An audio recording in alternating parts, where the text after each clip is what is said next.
డిగ్రీలు కాగితాలకు పరిమితం కాకుండా కడుపు నింపేవిగా ఉండాలని జాబ్ మేళా నిర్వహిస్తున్నట్లు చిత్తూరు జిల్లా పోతలపట్టు ఎమ్మెల్యే మురళీమోహన్ తెలిపారు.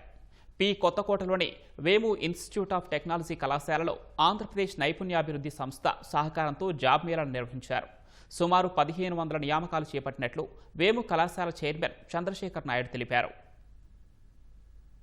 విద్యాశాఖ మంత్రి నారా లోకేష్ బాబు గారు స్కిల్ డెవలప్మెంట్ ప్రోగ్రాం ద్వారా కొన్ని లక్షల మందిని ప్రయోజకులను చేస్తూ ఉన్నారు.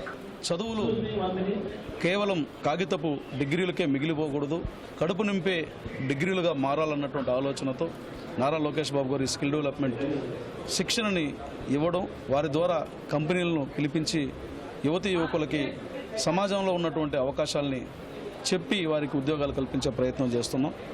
ప్రతి విద్యార్థికి తగిన ఉపాధి పొందే అనేక కంపెనీలు software, hardware, agriculture based, medicine, అట్లాగే బ్యాంకింగ్ వీటన్నిటి నుంచి కూడా ఇక్కడికి రావడం జరిగింది.